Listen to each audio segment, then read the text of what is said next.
Welcome back, this is the Clay Golem and this is our Foundry VTT series where together we are learning how to use Foundry VTT to put together adventures for Dungeons & Dragons specifically.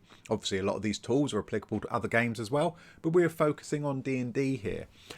We're not using any additional mods or add-ons as they're known at this point. We definitely will in the future. But right now we're using the base Foundry tools to create adventures, and we're working on Stormwreck Isle, or the Dragons of Stormwreck Isle, and we're putting that together in Foundry ready for our players. Now in the last video we were looking at the Wreck of the Compass Rose. We've put in our walls, our lights, we've put in some monster tokens as well. We've got some zombies and things currently in this map ready to go. There's a couple of things I wanted to finish off on here. Just to make this more atmospheric. We're talking about a shipwreck that is in the sea, so I want to put some sounds in around some crashing waves and things that just add some background sounds. We don't want them too loud, we don't want to drown out the players, but just give them a bit of atmosphere. So on the left hand side, as you can see, we can go to our ambient sound controls and we can add a new ambient sound. And just like any other sounds, I can drag these out and fill this entire space so that I can have those crashing waves be able to be heard no matter where you are on the map.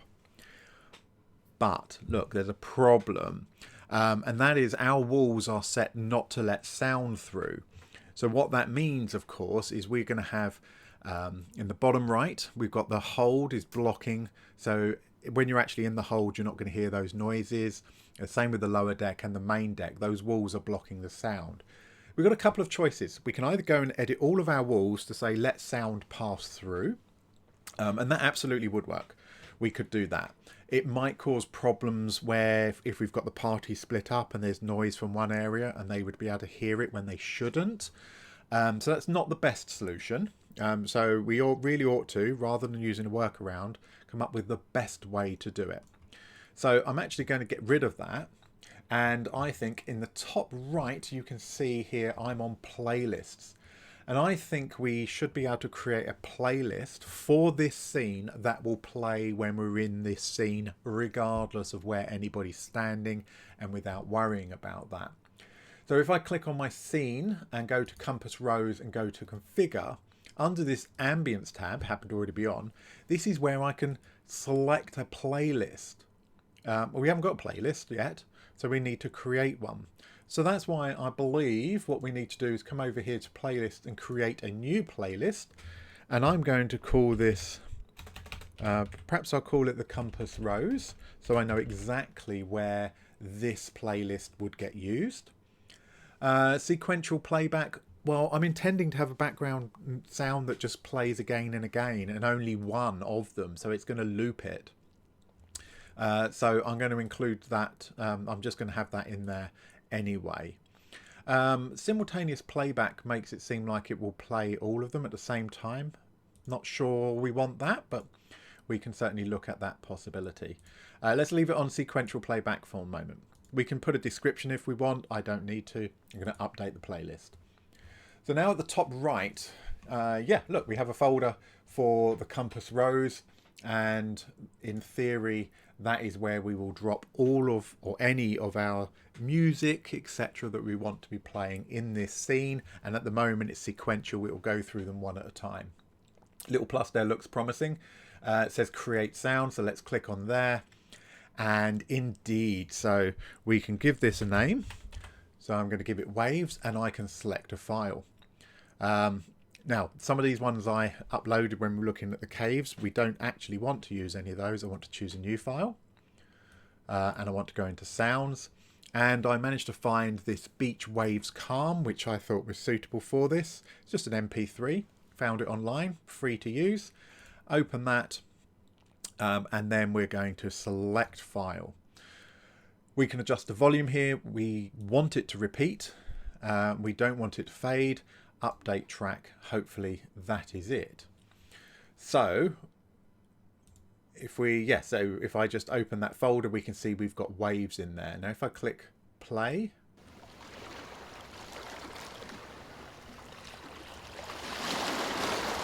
I'll turn that volume up, hopefully you can hear that.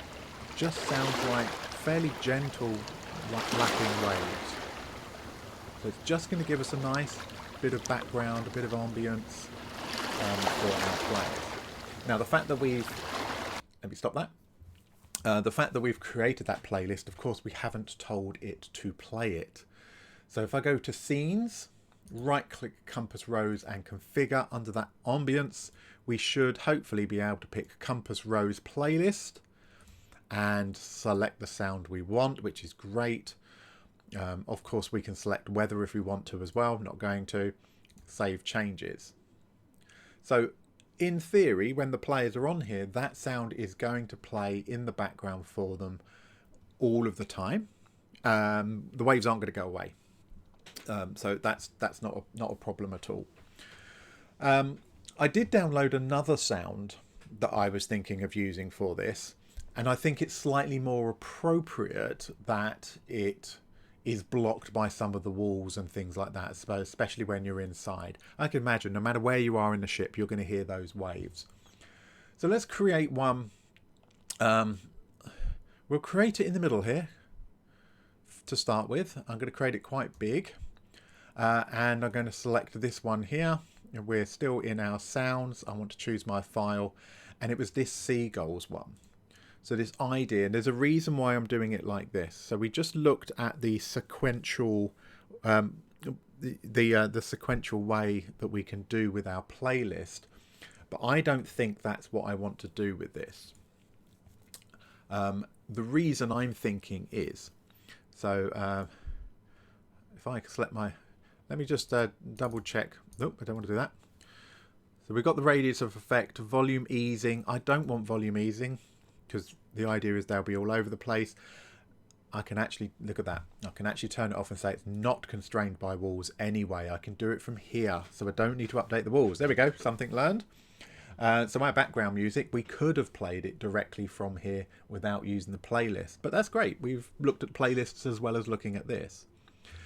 We can also have darkness activation range. We're talking about seagulls here, so what we probably could do is say, well, if they choose to visit here at night, weirdos, and we've got the scene is darkened, and using our light settings to bring the lightness down, once it gets to a certain amount of darkness, those birds will stop. So we absolutely could do that. I'm not going to, because it's right here. I can just right click on it once and turn them off. It's that simple. Don't need to worry about it. But we now have got these sounds of these seagulls. So if I go to my token, you should be able to hear those seagulls. So again, it's just creating, it doesn't matter where I move my token, it's the same volume. So it's just creating the idea that while you're on or amongst the ships, you're surrounded by the sound of the waves crashing. And if I stop that, can we hear? Hang on, I didn't want to turn the light off. If I turn that off, if I've got this selected, so doing it this way, I cannot hear the song playing from the playlist.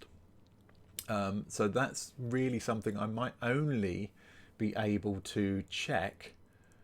I mean, I can click it and play it here. But for that to automatically play because of the scene says for it to play, I would have to check that when we actually come into it as a player and see if that works.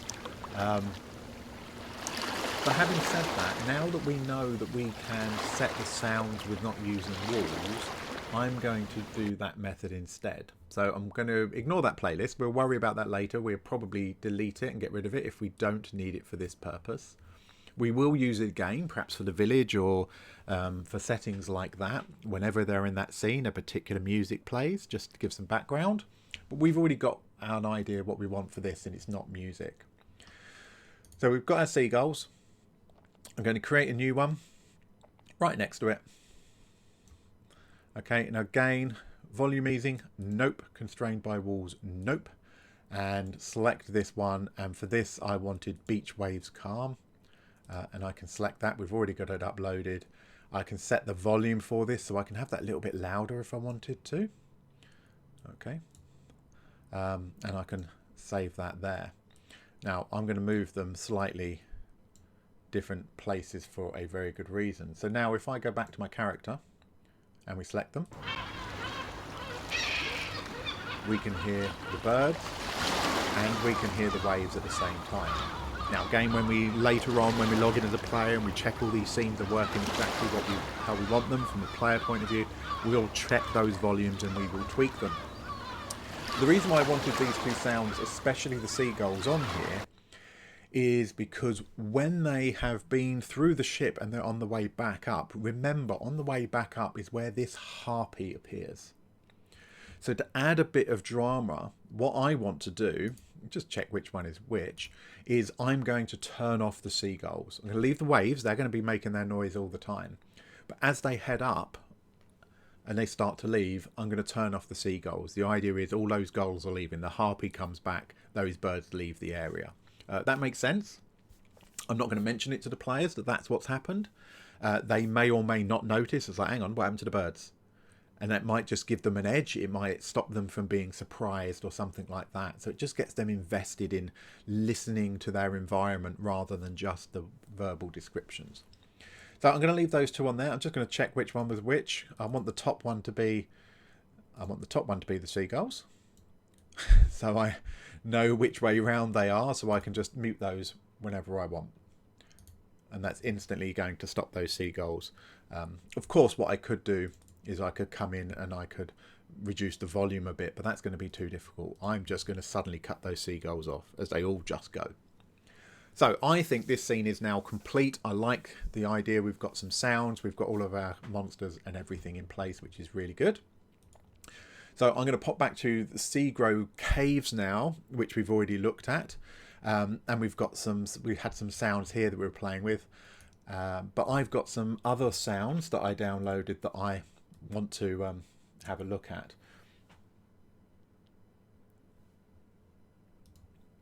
Okay, we're going to pop over to Seagrow caves now, where we pretty much finished this, but we didn't put any of our creatures in. We're going to do that now. But before we do that, I want to change some of the sounds. We had a little look at these sounds, our very first play, and this is the one that we had. If I grab my character and move them, we had this little babbling brook kind of sound, which is fine. There's not a problem with that, but I think we can do better. So I did download some extra sounds. So I'm going to put a new sound in. I'm just going to grab it there for the moment.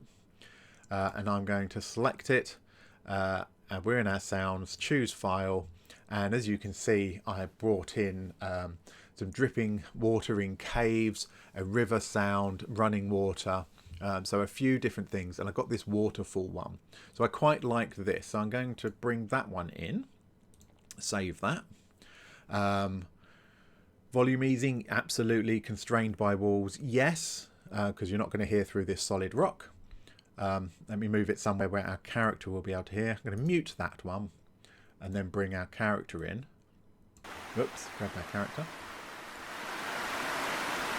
And that sounded a bit more like what I wanted for this waterfall, for me. So, this was that's our ambient light. I'll keep clicking on light rather than sounds. There we go. So sound. So I'm going to move this one up here. I'm going to pop it just about on the waterfall. I'm going to get rid of that previous one, our little babbling brook, and I'm going to put that there. Now I am going to put the volume up. And I know that's going to be potentially quite intrusive for our players, and it's going to cause a lot of noise if they stand right next to the waterfall. We've got volume easing on. If they're having trouble hearing, walk away from the volume, walk away from the waterfall. That's going to be perfectly acceptable thing, I think. It's only going to interrupt or cause a problem for them if they stand too close to it and they can move away, which is quite realistic, isn't it? You try and have a whispered conversation next to a waterfall. Yeah, good luck. That's going to be difficult. Am I happy with this radius? Yes, I am. I don't want the sound too far out of there. What I could well do is introduce another sound down here. Don't want to make it too huge. And guess which sound I'm going to use for this? I am going to put in our beaches sound again, because that seems to work quite nicely. Happy with that. And we're going to slap that in here. Perhaps move it back slightly. So again, as our characters are anywhere near this entrance, maybe they're coming in by boat, they're going to hear those lapping waves. We know what that sounds like. We've just looked at it. That's great. We could add more in if we wanted to. So what other ones did I have that we might use for this? Just having a quick look what I added. So I added a river and some dripping water in caves. So I think they are quite nice to kind of spot around. It's a wet cave, so let's have some wet noises. How about we put some dripping here, this part of this cave. Okay, so again, I'm going to select a file. I'm in my sounds, choose the file that I want, and I've got dripping water in cave. Let's go with that one. We can smack that in. Lovely jubbly. Volume easing, yes. Yeah, it's going to be louder the closer you are to it. I'm going to leave that as it is and create this ambient sound right there. So you're not going to hear that until you walk into this chamber. It's centered. Perhaps move it around over there a little bit. It's sort of centered in this corner. There's some dripping sounds. I'm going to add another one in perhaps over here. So another sound, another drippy water kind of sound over this way.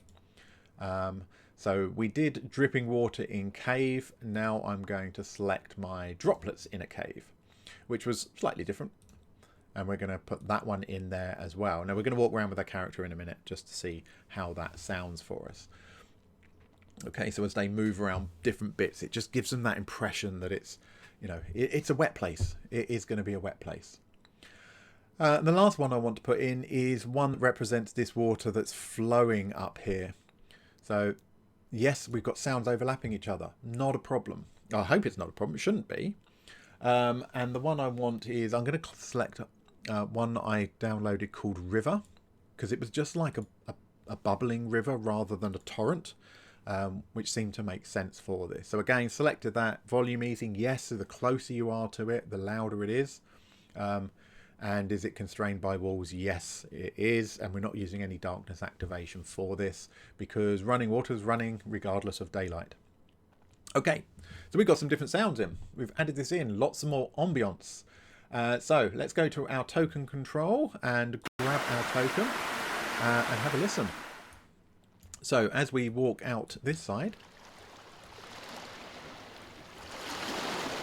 I've detected a problem already. Is for our, I'm not sure if you could hear that, it wasn't very loud.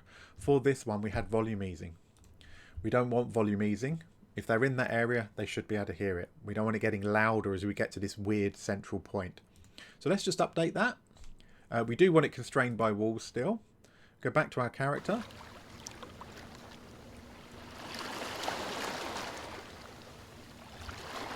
Did I do that wrong? Did I do that wrong? No? Okay, I might just turn it up a little bit then. That might be all it is. Or maybe it's just a quiet part. Oops, don't double click. There we go. We can hear some waves lapping nicely. And as we walk into the cave, we can still hear those lapping waves. They're only here. And as we move over this way, that waterfall gets louder and louder. Up the top here, not sure if you can hear, we've also got the bubbling water underneath it as well. We can move further away from the waterfall. It's not quite so bad. And if we walk through this passage, we can start to hear some drippy water.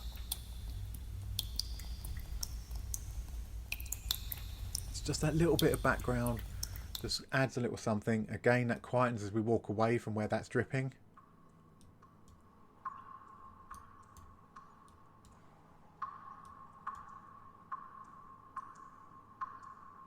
Now we put one up here. I can't hear it. Why can't I hear that? It's very quiet. Maybe I need to turn that up a bit.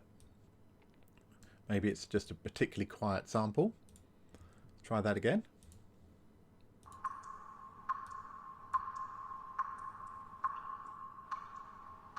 Hear it just in the background. It's quite a quiet sample, that one. So again, when we come in as a player character, we can have a little play with that, see if that needs to be pumped up volume. If it's so quiet that they can't hear it at all, it's no good for us. We also don't want it to be intrusive, so we will need to balance all of those. So far, this is looking good. I like the lighting. Okay, so what else do we need to do for this particular scene? So I've got the module up here so I can see everything that I need to add to it. And really, the big thing we need to add at this point is the creatures. We did it for the shipwreck. We've not done it for here. So, first of all, what are we going to have? We're going to have Sturges potentially. So this module takes into account that characters might do things in a slightly different way, and rather than arriving at these caves at first level, they could arrive at second level. And if they do, they want to make sure there's a bit more of a challenge by putting some Sturges into this map. So how I would deal with that, let's get us off our character. How I would deal with that is to put them in and keep them hidden. So if they arrive at first level and they're not needed as an additional challenge, I'll just leave them hidden. If they arrive and they are needed, well, the nature of Sturges is you probably don't know they're coming anyway until they attack. So that's a really good way of keeping them hidden and then using them if you want or not. It's really useful, I find, as a DM to always have something in your back pocket to throw at the party if they're slowing down, if they're beginning to lose interest for some reason, things haven't gone the way they expected, and you just want to perk them up a bit. Throw something at them. It doesn't have to be a monster. It could be a trap. It could be a puzzle. It's always good to have these things in your back pocket. So we want to add some Sturges. It says only 2 of them clinging to the tunnel ceiling are disturbed if fighting breaks out in this area. And they will join in. So we're going to put them about here around by the steps. They're coming in and out of the cave for hunting and feeding and things. But they are attached to this area. But the idea is that, yeah, if we get fighting in the fungus farm, they could go and join. So, right, we need to add some monsters here. So we're going to go to our compendium packs at the top right. We're already in our SRD content. We're already in monsters. Click this. And there it is. There's our search. And we want to put in Sturge. There we go. So we've got those. Now remember, we want to add these to our monster collection. Okay, so I can just drag them over, dump them there. I'm then going to drag it up and just dump it into that folder, make sure it's in the correct place. We've now got our Sturges. So I'm going to put these on the map. You see they're tiny little things. Let's zoom right in. They're tiny little things, so they don't show up particularly easily. You can hear lapping waves now. We've zoomed right in here. So I'm going to put them, and I'm going to say they're both clinging to the wall over here. But again, I want to hide both of them. Okay, so the character will not see them. So they are going to be there. They're ready and waiting. If we double click on them, it takes us straight through to their character sheet, effectively. So that we can get crack on with it. We've got our blood drain already in there, etc. Yeah, all good to go at this particular stage. Fantastic. All right, so we've got those in, ready and willing to fight. Next one talks about the fungus farm. And in the fungus farm, so it says 2 mushroom people, myconids or myconids, sprouts named Mollen and Kraz, and they're spreading fertilizer from area B3, so spreading fertilizer from the larder, while 2 myconoid adults tend the mushrooms near the pool, out of sight from below, so they'll be up here. So we've got 2 youngsters down here, sprouts as they call them, and then we've got 2 adults up here. So we've got 4 to put in so far, and all 4 myconids are oblivious to the true threat in the cave, where there are 3 violet fungi that grow among the harmless mushrooms here. So let's add in our violet fungi. So again, we need to go to the SRD. We're going to monsters, bring up this again, And if we type in, there we go, violet fungus, we're going to drag that over. Whoops. Let's bring up our actors, drag our violet fungus in, stick it in our monsters, and then we can place these out. Now, it doesn't matter where we place these. It reckons the mycinoids are not, the mycinids are not aware of violet fungus, which is, I think, slightly odd. But we can spread these out, 3 of them, sort of wherever we like, really.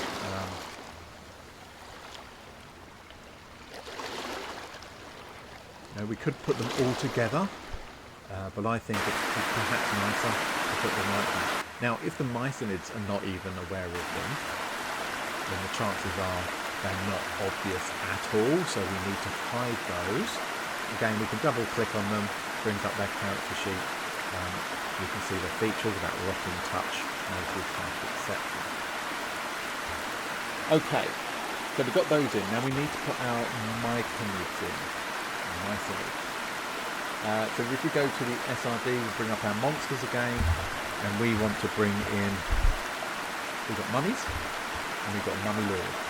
We don't have any myconids in here. So this is a monster that doesn't exist in the SRD content. Remember, that's just like the basic stuff that they allow you access to.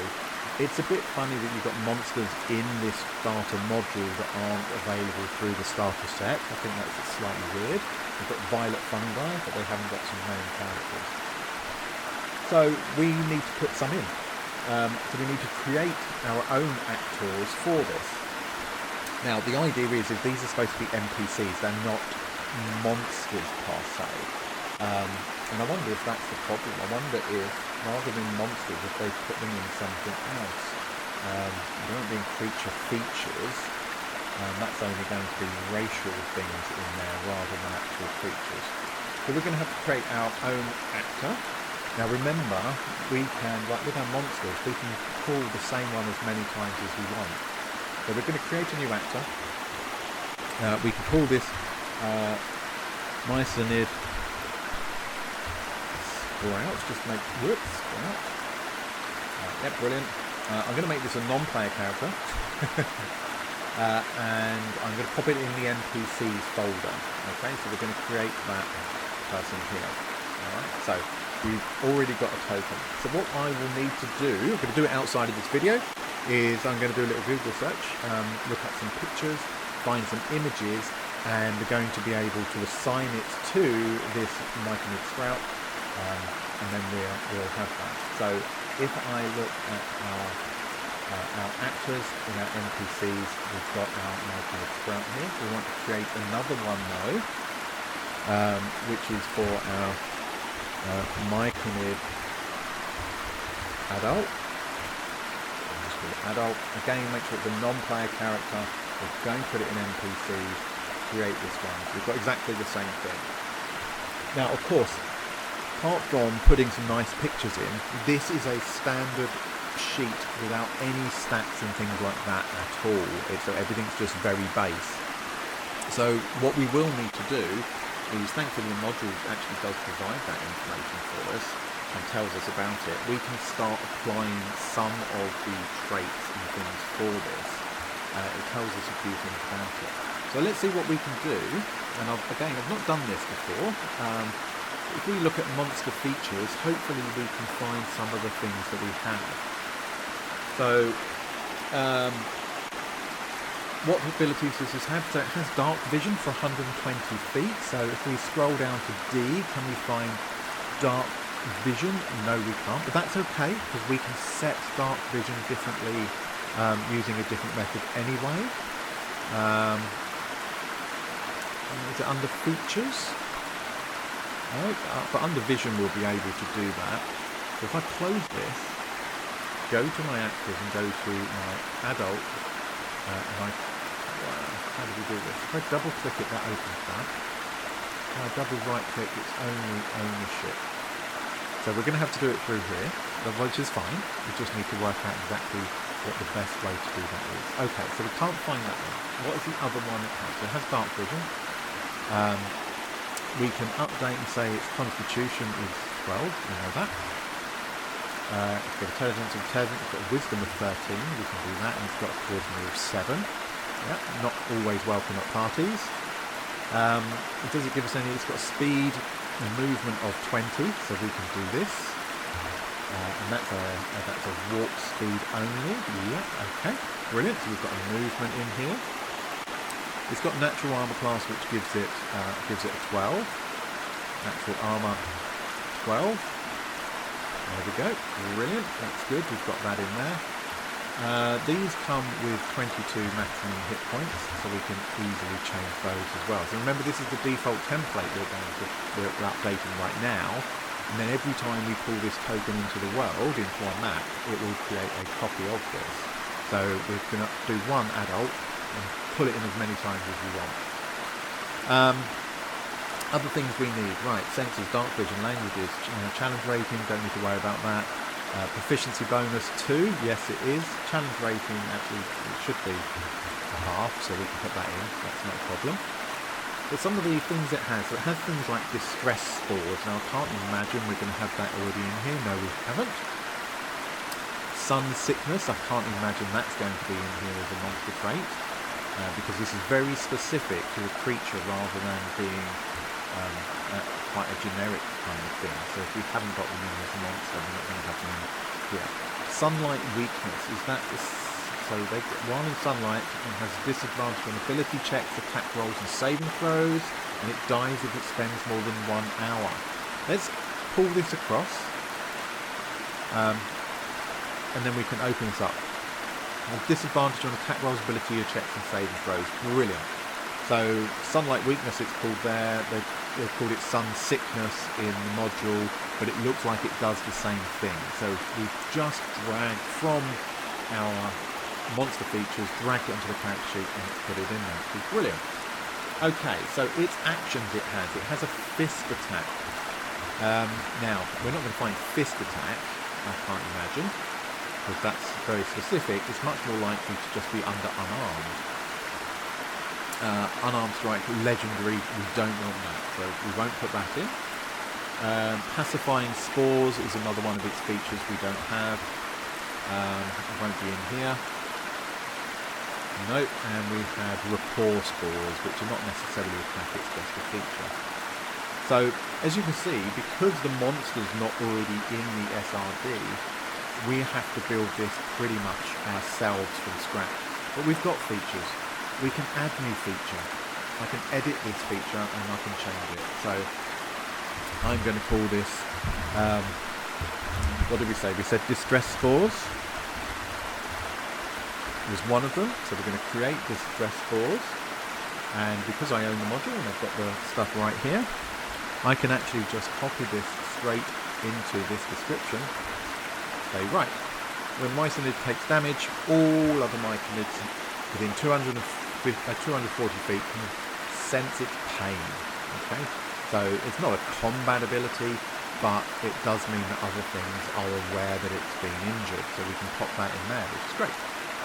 Now we could, if we wanted to, find an icon for it, and I'm sure that we can build our own feature that we could copy across the monsters. But how often are we going to use distress spores?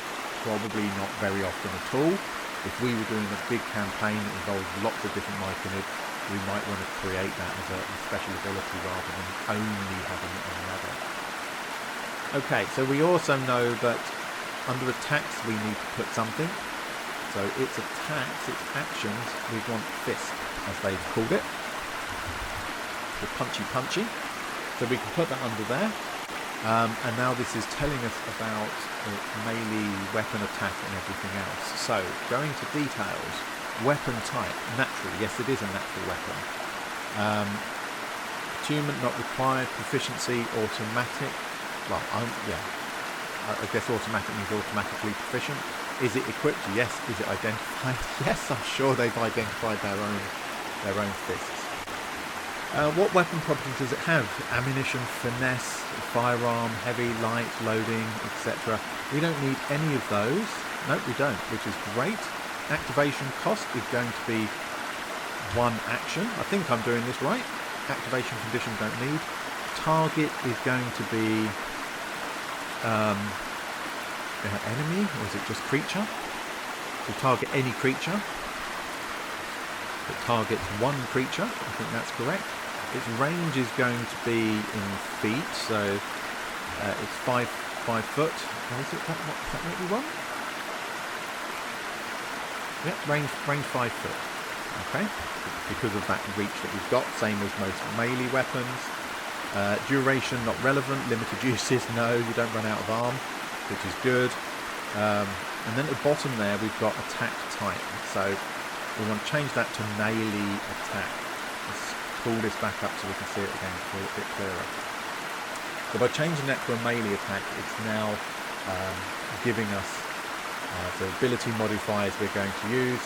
Now it reckons its attack is a +2, so it's going to be strength based. So remember, we left its strength at 10, which is no bonus, but its proficiency was at 2, so that should give us that attack +2. We've got a reach of 5 foot already, hits one target, and its attack roll bonus, nothing on top of its normal, and its damage formula. So we'll add this in like this. How do we do this? This is going to be bludgeoning damage, I would imagine.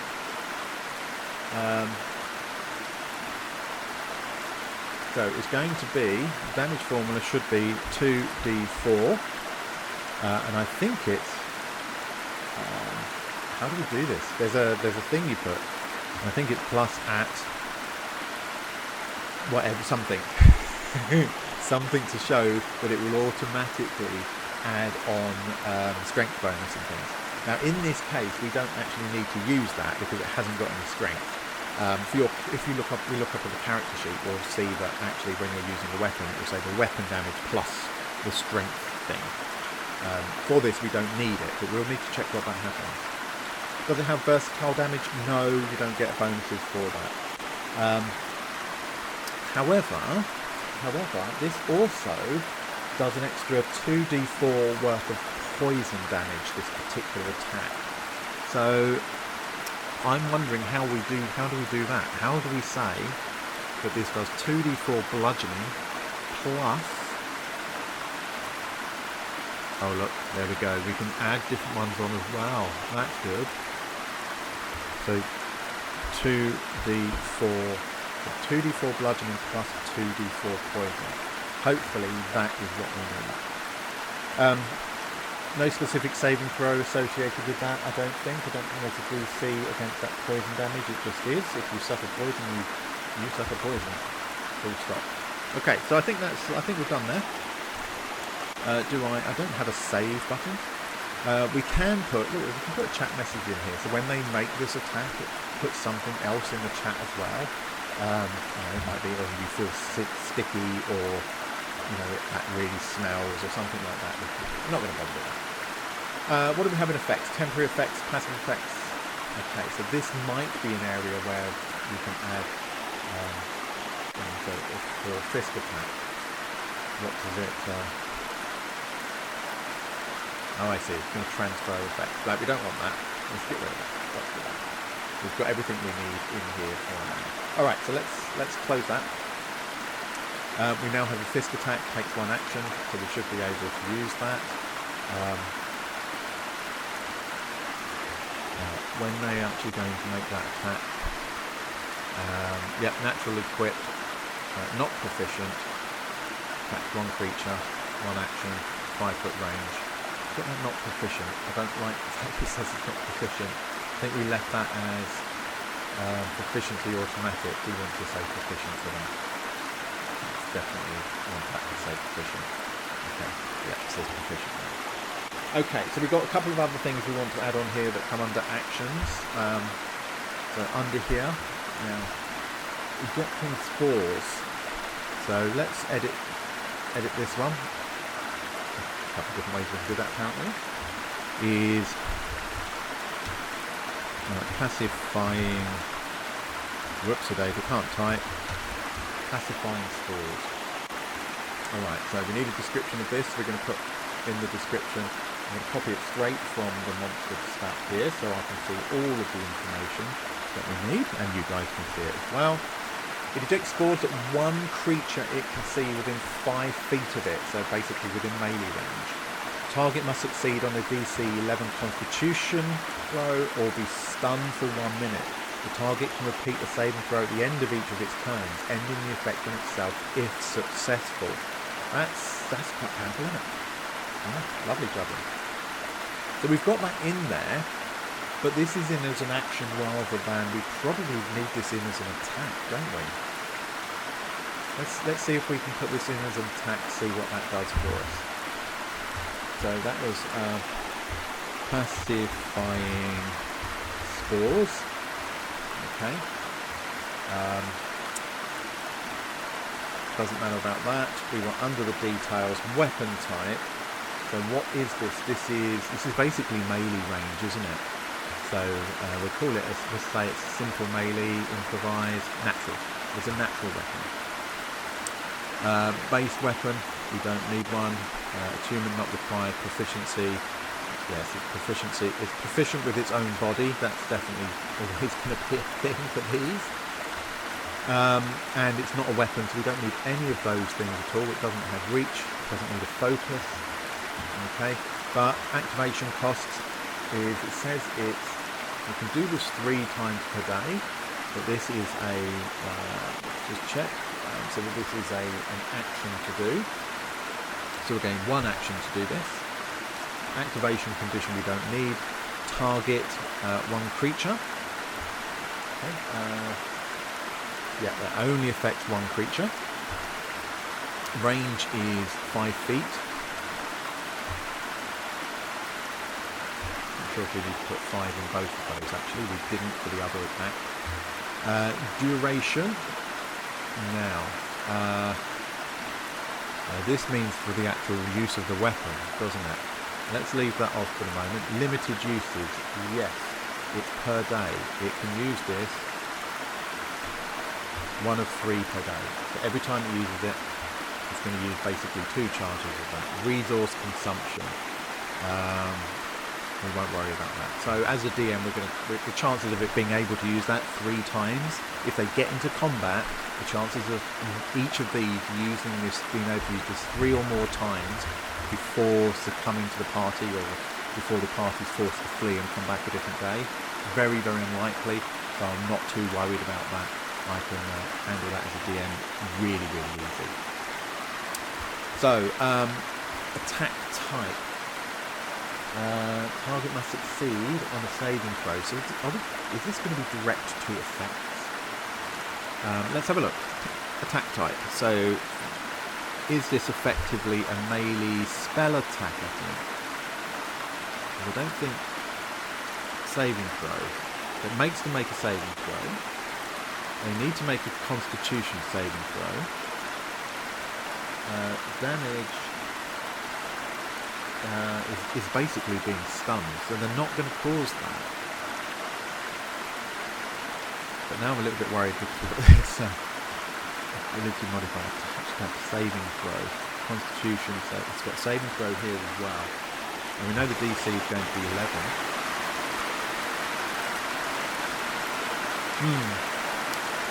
I might need to look at this a little bit more detail, exactly how to set this up. Obviously we can have a go and then we see what it looks like, and we can try that and find that later on and just check this. What I don't want to do is I don't want to use add-ons at this point to pull in other monsters that are not going to be available to people who are just using the base game. Okay, but you can see that we have this ability to set these things up. In the next video when we come back, I will have done a little bit of research to see how we can do these properly. We want to be able to add temporary effects from things like the pacifying spores. How does that work? We can add a tint colour and things like that. We can make changes based on if we're attack hits, which should affect the person being hit. Okay, so let's not stress about that too much. Now, until we've got those created, I don't want to drag them into the scene. If I drag them into the scene now, then any updates we make to them, we would have to delete all of those tokens or all of those actors on scene and replace them. So let's not worry about that. Okay, so just whizzing through the rest of it, we do indeed have violet fungi, which we've already got, and the fungus farm. over here. And this talks about, so there's more, so I've got this, that's the larva, this is the fungus farm. Yes, correct. Okay, good, right, just checking. Now this talks about the fact that the larva has some of the mycelium sprouts. It also talks about if the character moves more than 5 feet into this chamber, 6 sturges emerge from the nest and attack. Okay, so they won't attack the mycelium, but there are lots more gribblies in here. Now, just while we're doing this, I'm going to turn those sounds off because that was quite loud. There we go. Get rid of those sounds. That's better. We can hear what we're doing. So back to my actors. I want to look at my monsters. How many did I say it said was in here? 6 of them. So I can just copy these sturges in. I'm going to group them up a little bit. It talks about nests, so maybe I'll put them all over this side, sort of together. So they're all going to attack. So we've got 1, 2, 3, 4. Move you across. That's 5, and that's 6. Now again, I don't want the players to see them immediately coming in, so I'm going to highlight all of them, right-click, and hide. So they should all be hidden now. Whenever we select any of them, they're all showing as hidden. Brilliant. That's not going to reveal them to the characters when they walk in, or not immediately. It's not going to be until that surprise attack happens. Okay, right. The next part of this is the circle chamber. So what creatures we've got in here? We've got some mycelid adults, which again we need to come back and do those once we've got those created to our satisfaction. And then B5, this one up here, we've got a couple more mycelids. We've got some treasure, but again, no more monsters in here, which is great. And then the last area, the crystal cave, it's talking about 2 fume drakes. Right, so do we have, get rid of our monster features and come back to our actual monsters. Ooh. We haven't got any drakes in here. So if we look up fume, we haven't got any. So that's going to be another one where we're going to need to create those. So I'm going to very quickly do this. We're going to come back and fill all this stuff in later. I'm going to create a new actor from here. I'm going to call it a fume drake. It is not a player character. It sits in monsters, and we've now got a fume drake in there as well. We can look up the stats of those. And again, just looking in the module here, it gives us this breakdown of the character of the monster, what it's got, its armor class, immunities, fire, poison, etc. So I will need to look that up. I also want to find some images for these different characters as well, and be able to put them in, just so it, we know that their token will look like they're supposed to. Right, anything else in here that we need to add from a monster point of view? Releasing a fire snake from its stony egg. Okay, so we got a fire snake. Have we got a fire snake? That seems quite specific. No, we haven't. So what we can do is we can take a snake, any snake we want. Let's take a constrictor snake. We can shove that over here. We can right click it, double left click it, and we can change this and do it this way, because the chances are it's going to share quite a lot of traits with the fire snake. So the fire snake is actually a medium elemental rather than being a natural animal, but we've already got a picture that we can use for this. And again, we can go through and just update its stats, and effectively we're creating a completely new monster based off of, there we go, that's all good, based off of one that already exists. So changing rather than completely doing. Now, the fire snake has multi-attack, it has bite, and it has tail. It doesn't have constrict, we get rid of that. But you can see we've already got bite on here. We can open bite, let's edit bite rather.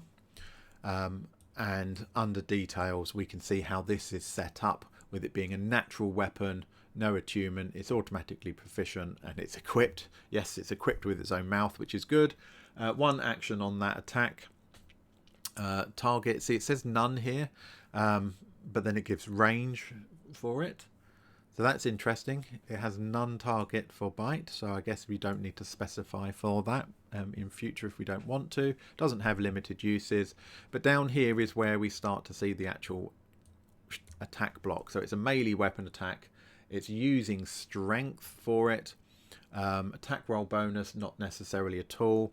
Critical threat on a 20. And here we can see, here's that thing at mod. So plus the modifier. So this particular bite attack has a reach of 5 foot, which we've already got here. It hits one target, which is fine. We haven't suggested that it can hit multiple, which is good. And its bite attack is actually 1d4 plus 1, and it's piercing damage, so that's good. So where's it picking this +1 up? Let's just look at the description. Sorry, come out of there. When we look at our attributes, it's picking up this +1 from its strength. So we should be +3 to hit because we're adding our proficiency on here, and plus that strength there. So let's go back to features. Let's go back to here, back to the details. Make sure we're looking at the bottom bit here. Attack type, strength. So we know it's going to have +1 to hit from there, plus the 2 from its proficiency, which is great. It's going to be d4 plus 1 for strength, which matches with what the thing says. But it's also going to inflict fire damage. So again, we want to do this. We want to make sure this is fire. And the fire damage is going to be 1d6 worth. Just a flat. There's no mods to that one. So we can just leave that in there, no problem at all. And that should be fine. Now we also have a tail attack for this creature. I'm not going to do that right now. We're going to come back and do those in the next video. Once I found all these details and I found these images and things like that that I want to use. Just because that's going to be easier. Do that in separate, get all my stuff together, all the resources, and can pull that together in one video. All right. So we've created some extra monsters. I need to drag my fire snake, pop it into my monster folder. I can update that. So what we need to do is we need to update the myconid adults. We need to update the myconid sprouts. We need to update the fume drake and update the fire snake to make sure all of their stats match what we actually need in the module, so that when players encounter it, it's all ready to go. Now just have a quick scan through the rest of it. That's it for our creatures and monsters for this section, which means the compass rose is complete and ready to go. We've added some new sounds in here. Seagrow Caves is almost ready to go once we add in the myconids, the fire snakes, the myconid sprouts as well, and that fume drake. Then this one's done, ready to go. So after we've done that, that will probably be the next video. Get all those sorted, play with those characters and things. I know that if we use add-ons, we can pull those monsters in really easy, but sometimes you want to create your own monster, and you don't necessarily want to use something from the book. So for me, it's good practice to build them from scratch and learn how that works. So if I want to modify something later, that's going to be good. So once we've done all that, we will be moving on into the video after that to the Clifftop Observatory. We're going to build that from scratch. That should be much, much quicker than these previous two, because we already know how to do walls, bring in the map, add sounds, add lighting. We should be able to do that quite quickly and get that one established. And then the last one we're going to do is to come back and do Dragon's Rest. There's a good reason I've left that to last. It's got quite a few NPCs in it. I will probably create those outside of the video. So once we've established how to create characters, you don't need to watch me do that every time and fumble around not knowing what I'm doing. So once we've got all those, and then we potentially will look at creating our player character properly, the hard way. So we've got that in, and then getting that player character to wander around these various scenes, checking all of the lights and everything else. And then we can look at playability and then start adding some mods. I hope this has been useful, or if not, at least relaxing to just watch me fumble around in the dark. please leave a comment below if you know how to do some of these things without using add-ons more efficiently, and you've got any tips and stuff that can help me and anybody else. Please leave them below. That's really much appreciated. Please like the video and subscribe. Ready for the next one. Thank you. Take care. Bye.